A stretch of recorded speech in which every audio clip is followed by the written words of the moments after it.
It is September 4th, 2023. This is Atlanta United FC Weekly, a Home Before Dark podcast. Oh, man. Got it. Oh, man. That was a good one. Have you ever had this Reed's Real Ginger Ale? I can't remember if I have or not. It's pretty solid. Got a 4-pack of this for my birthday last week. It's pretty solid. I've got one more left, just kind of rationing them out. For those teetotalers, good ginger beer, I feel like is good. It's like hard to come by sometimes. Yeah. Like, I don't know, like going to breweries. Love a good brewery that has a homemade ginger beer, ginger ale, or birch beer, or whatever they have. Yeah. Anyway, thank you for joining us on this lovely Monday evening, Labor Day. Happy Labor Day for those of you guys who got to take today off. And yeah, tomorrow's going to be hard for, I think, a lot of the country. Going back, I am Tim Herb. As always, I'm joined by my lovely co-host, Mr. Kevin Bradley, over there on the other side of the screen. How are you doing tonight? Getting ready for old Clemson? Too late. Oh man, they've already started. I think we're gonna we're probably gonna get a copyright strike for you streaming. You just streamed. Yeah, I don't think that's how that works. College football game. Yeah. Well, how's everybody doing? We got a pretty heavy trap so far. We got Richard Gordon, Stephen Perales made it on time tonight. Joe Johnstone making an appearance because it's early, I guess. Nathan Explosion, Elliot Beaven. What's up, guys? How's everybody doing? Joe Johnstone says Red Rock or in Buffalo Rock, or you're wrong. I don't know, man. I don't know if I can't say I've had those. So. I'm trying to remember the one that has the seal on the cover. Hold on. Isn't that like Gosling's or something like that? It is, yeah, Gosling's. You're right. Yeah. That's probably my favorite that I've had. At least in the can. Anyway. Oh man. So I put out a poll right before we went live, a few minutes before we went live, asking where we would finish kind of discussion we started to have last week in terms of like our final position going into the playoffs, top 4, 5 to 9 or out of the playoffs. And so far it seems like overwhelmingly people think it's 5 to 9. So I guess we're going to be playing on the road. Yeah, I think that sounds right, man. I really don't think it's going to be I don't see them cracking into that top 3 or 4. I really don't. Especially, it's the window's getting narrower and narrower, I guess. And I'm not down on this team at all. I'm still riding high from all the emotions going from those last couple of games, and even with the draw against Dallas, it was, if anything, it was frustrating because they had a chance to win that game. But again, it's like you've got to finish games, man. You can't just be in that position to win matches and then just squander it whenever you're coming down the stretch, And to Joe's point, like with the teams that we have left that Atlanta's got to play, if you're not winning those games like you had an opportunity to Saturday, it's going to be a long road to home. Yeah, no, I think you're probably right. I was a little more optimistic a few weeks ago. I think before the Cincinnati match kind of dashed my hopes a little bit. Like I said, I think last week we talked about it, and I'm not necessarily frantic about losing to Cincinnati, given they're the best team in the league. And then also, I don't know. I guess the Dallas match is hard for me because I look at that like from a box score perspective, and I'm like, okay. You're going into Dallas, having played midweek, right? We played Wednesday, going into Dallas on an away match, doing some squad rotation. And I think it was like the 4th game in 2 weeks or something like that. Yeah, there's something silly. Yeah. So we walk away with a point. And like I look at that at face value, I'm like, I'm not so upset about that. But then I go back and I look at the way that we kind of squandered that. That's right. And honestly, you say like finishing matches, I think starting matches correctly. Well, that too, yeah.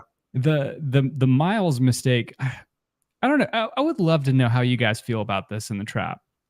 This has always kind of bugged me because I think that defenders are prone to this mistake happening and maybe it's just recency bias seeing it happen, like shielding the ball for that long and having, because you know that Jesus Ferreira in that instance is going to be riding Miles Robinson on that touch line. And you can't fall over that. I guess you could see it either way. Like maybe, fouls get called for that, like what Jesus Ferreira did. Like you see center backs draw that foul all the time, but like you can't bank on that happening. I don't know if Miles went down easy, what have you, but you kind of you have to play to the whistle, right? Like you can't. I don't know, that was just such a crappy way to start that match. Yeah. Because all things considered, I thought we played relatively well for the rest of the match. I think the biggest hindrance in that match was ultimately in a understandable change in lineup, because there's been so many matches, right? Like there's been so many matches so frequently, you have to have some rotation in the lineup going into that match, and players that couldn't play a full 90 that had to get subbed off late in the game that ended up, maybe being the difference maker. I don't know if it was entirely, but certainly sort of hindered Atlanta's ability to get that winning goal late, at least without those players in there like Giakoumakis and Saba and those other guys, Yeah. I mean, I think that was one of the biggest things too, was starting the match. We talked about, I think everybody has ad nauseum about how much of an impact player Tristan Muyumba's been since he's been inserted into like a regular starting role.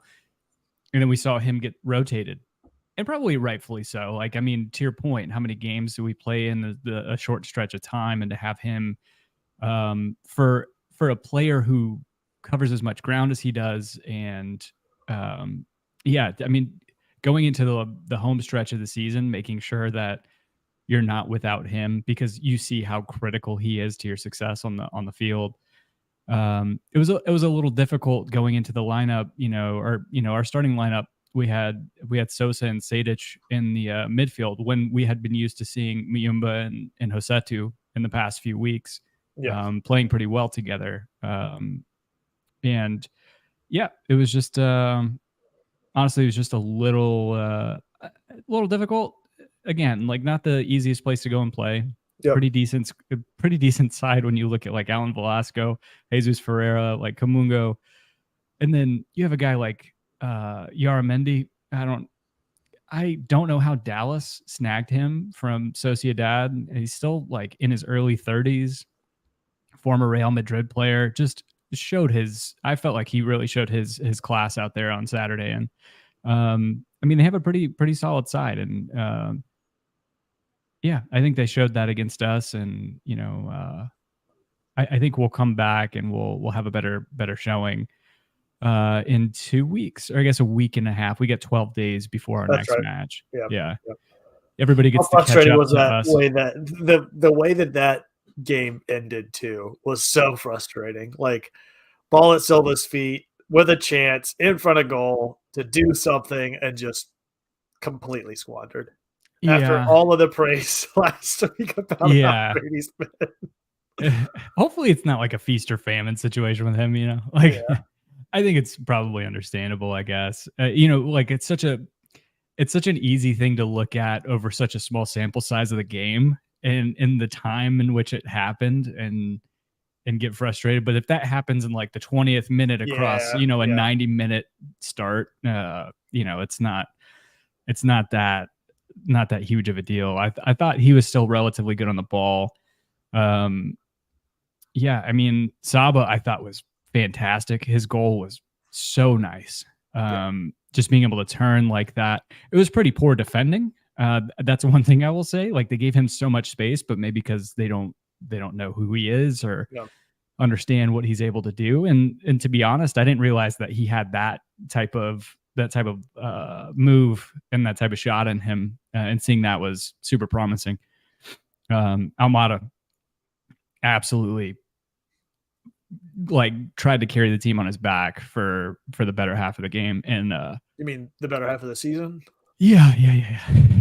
I mean, the team's certainly turning a corner now, but I mean, that's been the better part of the season for him. Brittany S.'s comment about seeing Sosa in the 11, I was like, this is not going to be good. That was really kind of where I was going from. I mean, and by the end of it, he was gassed, man. Yeah, I mean, he By the hasn't time he played a got match subbed in a out, while. it seemed like he had played an extra 20 minutes than he probably should have. Like, he just did not seem match fit at all coming in, considering he hasn't played much. You would expect him to be out there, really giving it his all for a full 90, and to sort of see him come down to the 70th minute and really just seem to be completely gassed out, or all the gas out of the tank, was a little bit frustrating, I think, from somebody that wants him to, be successful with the club and have a successful showing. And whenever we do need to call on him to be able to give you that full 90, that was tough to see. Yeah, and I think that's what's frustrating too. I mean, you look at what Stephen Perales said. I have it pinned on the video stream, and he was saying, "I want to keep thinking Sosa will improve. He seems like such a nice guy."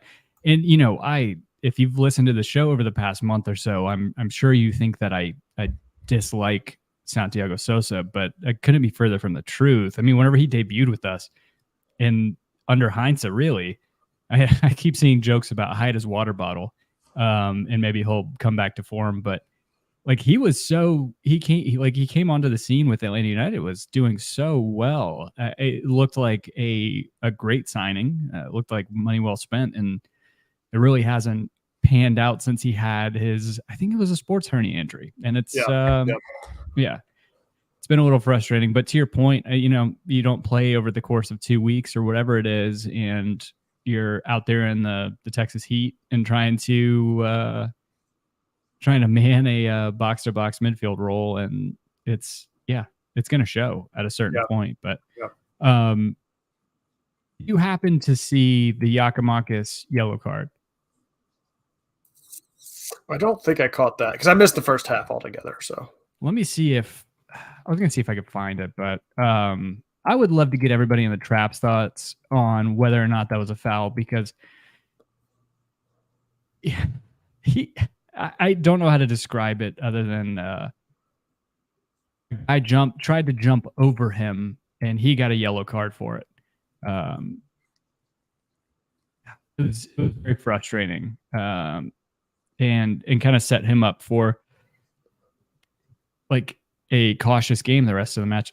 He got away with. Honestly, he probably should have had a yellow from the elbow that he threw and caught. I can't remember who he caught with it, but what was the guy's name? Who did he catch with that? I think it was Martinez. He caught with that, gave him a bloody lip. But the one that he actually got a yellow card for was not a foul. Anyway, so he was kind of on the ropes for a lot of the game, and I think that was a big reason why he got subbed out. And we didn't have him as a threat. I think when did he got subbed out in the Giakoumakis? Yeah. I think he was subbed out in like the 70th or right around the 70th minute. Yeah, 62nd. So we played like a third of the game without him, with Miguel Berry in his place. Right. Yeah. Which we all know is not the same caliber of output that you're expecting out of a Giakoumakis. Yeah. And it was about that same time that Saba came out too. Yeah. Yeah. So again, it was the exact same shift. Yeah. You're in this position that you really need goals, and your engine to produce them is completely out of the match at that point. It's going to be really challenging to try and pull that back, no matter which way you cut it. Yeah, for sure. I mean, so Joe Johnstone, who's saying that he undercut that the player that he got the yellow card on, but I have to go back and watch it, because it looked like he got there before the guy jumped. Like, it looked like the guy jumped to try to get over him. Anyway, I guess there's no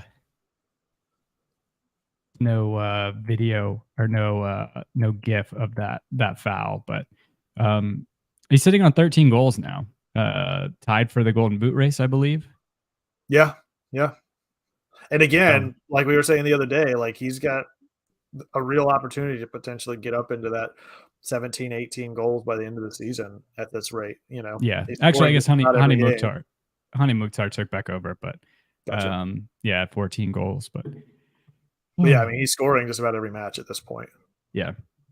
What are you thinking about? What do you think of Saba? What little you got to see him in the lineup on Saturday? I mean, it's certainly promising, and I think he gives some well-needed, you know, what's the word I'm looking for? Like dynamism, I guess, or like a little bit more of a dynamic look on that right side. The consistent Lennon bomb the right side crossover. Having Saba over there to sort of complement what Almada's been doing over as he drifts on the left. I mean, Almada's not really one side or the other, but to see Almada drift and seeing another player sort of do something comparable over the right side has been nice to see. And so I think from that standpoint, it's really exciting because we've not really had that up top from a player that I can think of. It's always been, Gressel, Lennon, somebody just bombing and crossing, So to Yeah. have a player that can really dart and cut in with the ball, I mean, maybe Tito, but even Tito would just run on a rail, and run straight at guys. So to see a player sort of do what he's been doing has been a welcome sight. No, I agree with you completely. I'm trying to find the quote from Total Football. Let's see. Yeah, so I agree. Like he's far more technically sound, to your point, than Tito ever was, but he does provide something completely different, and you can do overlaps at that point with Brooks Lennon too on that That's side, right. and you could do the same thing with Caleb Wiley on the left. Not that I mean, it's kind of been doing that all year, but he was kind of up, and then Gutman was behind him. But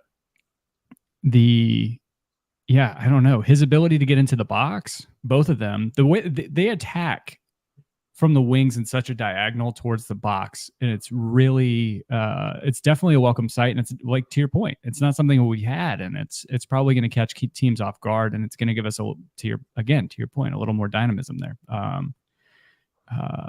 Trying to find that damn quote. I can't find it. It was something to the effect of like my favorite stat or my favorite reason or like reason to sign somebody is he gets in the box a lot. Just gets in the box. Yeah.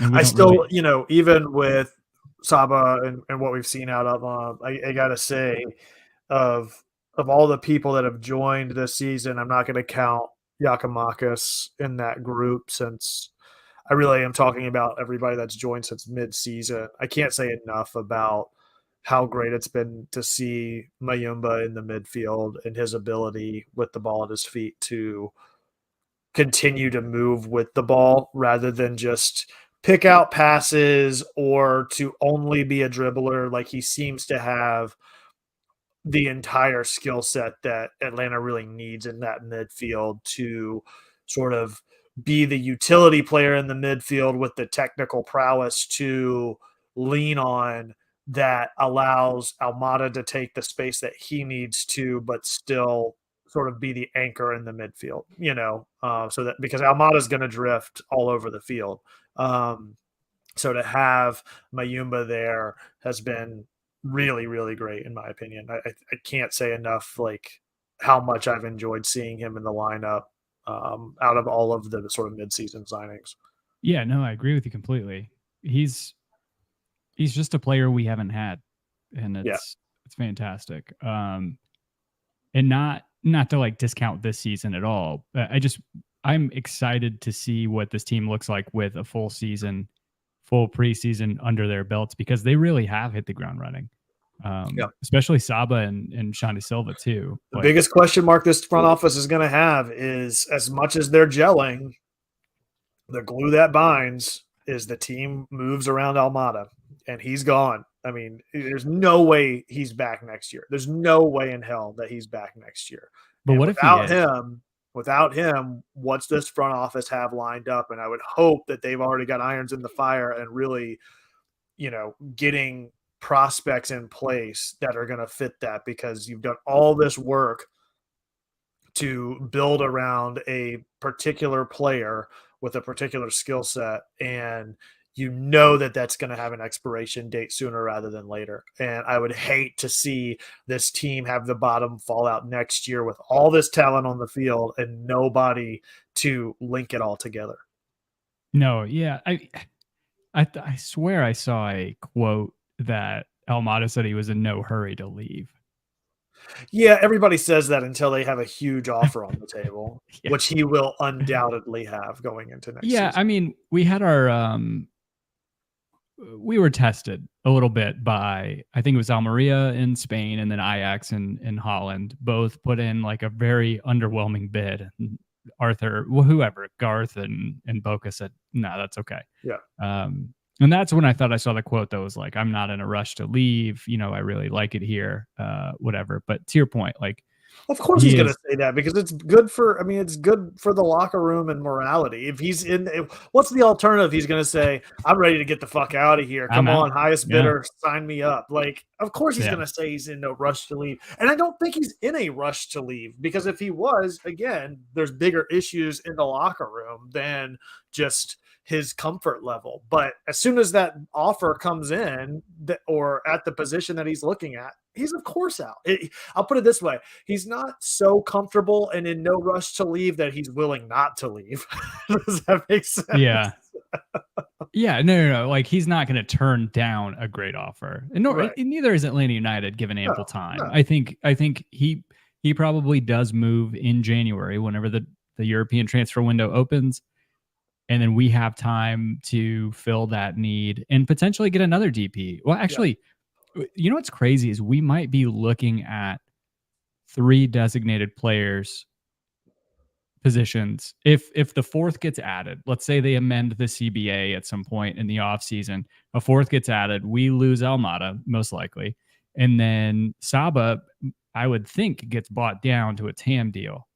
Yeah. And then you're left with 2 or 3 DP signings. So I Yeah. think like we're gonna have a pretty clean slate in that regard going into next season.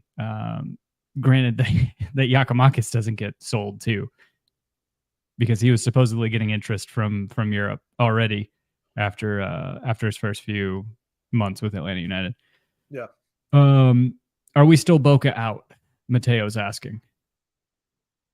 Mm, hmm. I don't know, It's man. it's difficult because if his Has he made some terrible acquisitions and terrible trades? Absolutely. Has he also made good ones? Also, absolutely. yeah, Has you can't one completely outweighed or diminished the other? I can't say that with 100% certainty. I Again, because of these mid-season, like he keeps doing enough to fucking stay there. Like 2 months ago, especially after the Ibarra shit, I was like, the Ibarra and the Gutman yeah, I stuff. was I'm ready like, what for it. the fuck are we doing, man? Now with Mayumba and Silva and these other guys that are in the lineup and Saba, I'm going, fuck. he's, he's, Yeah. he's doing what you want him to do. And so, like I said, I don't see one completely outweighing the other to say definitively like I'm all in on Boca or I'm all out on Boca personally. Yeah, it's tough too because I see I see people on X.com that are, you know, still saying Boca out and that these are Garth moves.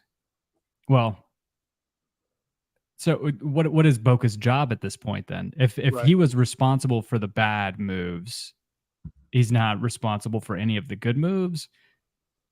Like, is he not? See, that's the part of it that I don't know that I understand completely. Because Yeah. like he works in he worked in tandem with Darren Eales, he works in tandem with Garth Lagerwey. It's like how much input? Because Yeah.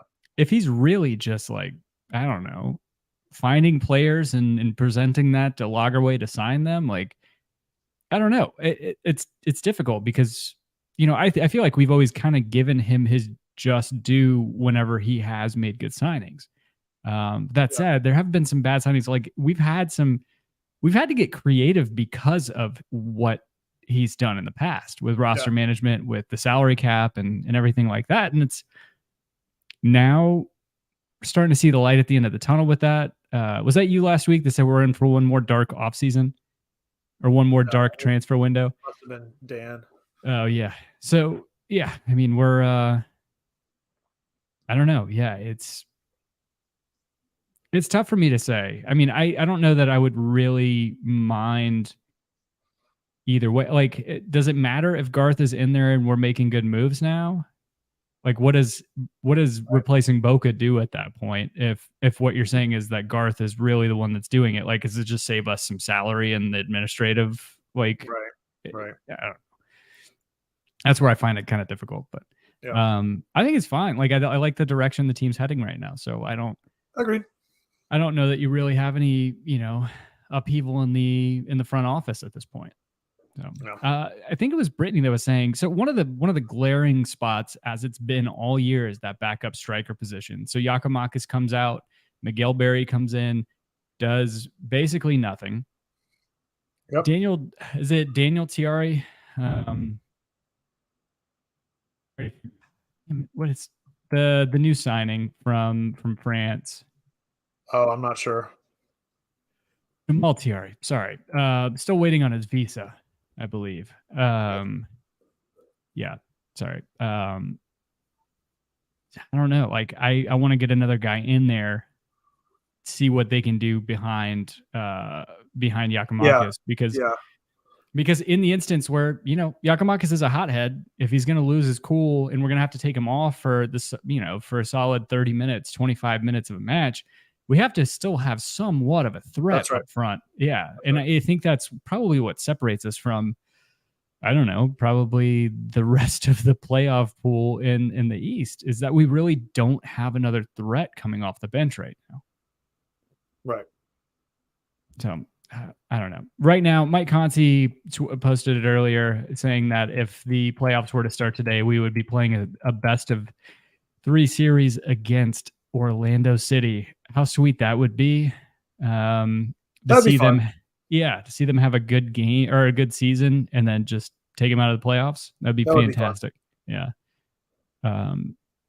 Just going and having, best of playoff series is weird. It's weird. So I don't know. It's did you catch any of the other matches? Did you catch the anything with football started this weekend, man? I watched the Colorado TCU game. You want to talk about that? You want to talk about prime time, baby? And Shedeur, his son went off, huh? Yeah, he had a hell of a game. No, I watched more college football than I did MLS this weekend. Gotcha. Yeah, we had Miami. You remember? I know we talked about it last week in turn, like Miami going to LAFC. Miami, right? Yeah. Oh, I was way wrong. Yeah, I was way wrong. Yeah, let's see if they can make that playoff push. But I think I don't know who I saw posted just another thing on the internet, but just that, like, as long as Messi's in the lineup or starting games, they're not going to lose any in MLS. Dude, I mean, they still haven't. Man. I'm telling you, lost. They're gonna fucking make it in. They're gonna make it in. I'm telling you, they're gonna make it in. It's gonna be crazy if they do. They've got a snowball's chance to make it in, and if they win out, they're in. And I absolutely see it happening. Yeah, no, I do too. And I can see them fucking making a run at a cup. Well, if they're in, they win. Anybody that's going up against them, because again, like, not only are you playing against, depending on who you ask, one of or the best player in the world, you have to contend with the skill level on the field, but then you also, as a team, have to manage the mentality of your players to not get starstruck against playing against him. And that is inevitably what's going to happen and continues to happen week in and week out. And that is a intangible that you cannot plan or coach around. Like, that is not a set piece. It's not a drill. It's nothing like that. It is a player running full clip to make their, make an impact on him when he's on the ball and him making him look like an idiot, or completely giving him space to do what he wants to because they're going to give him the benefit of the doubt. Like, that's a factor that, again, is going to change every single game that he's a part of for the remainder of this season. Now, next season, maybe players that they've made the rounds at that point and players have sort of settled into that. But this year, man, it's going to be a wild ride down the stretch. It really is. And I can see him fucking doing it. I really can. Yeah. they have so much quality in the entire starting 11 at this point.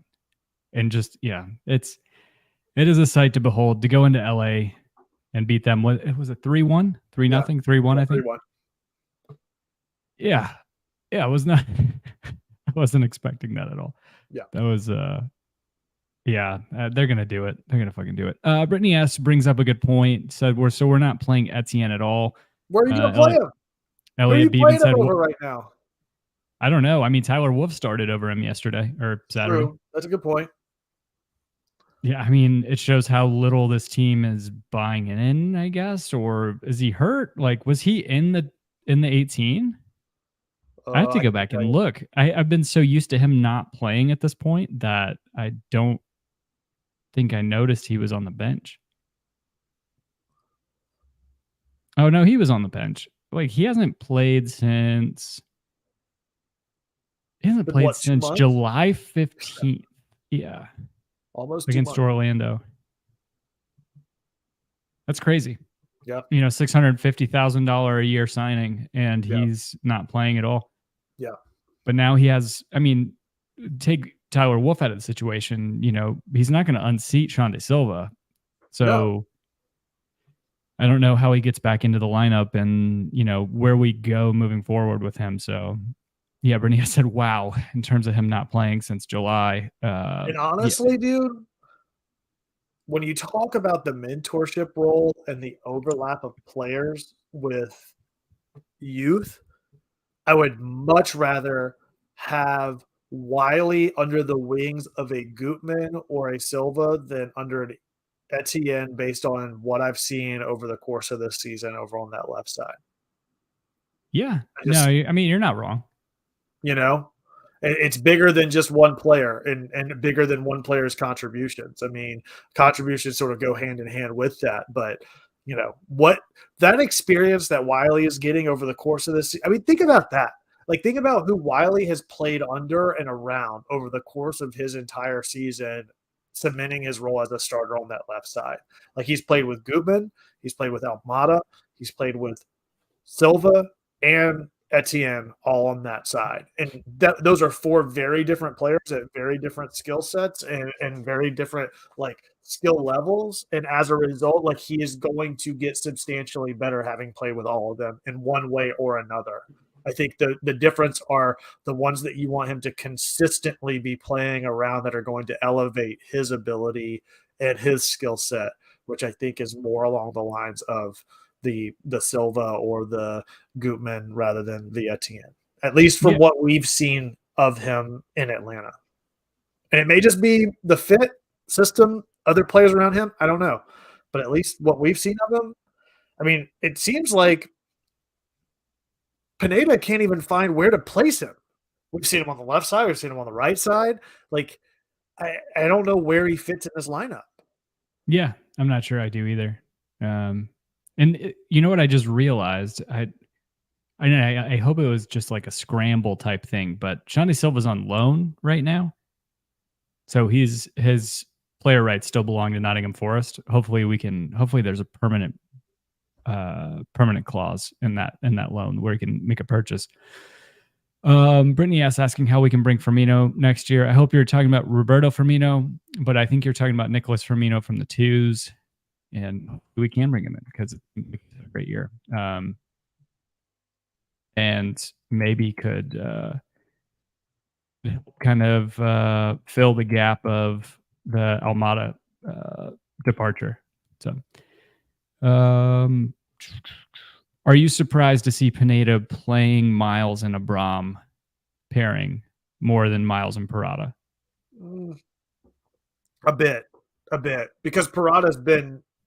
I mean, I think Parada's been certainly earned that spot, but Abram has done the job.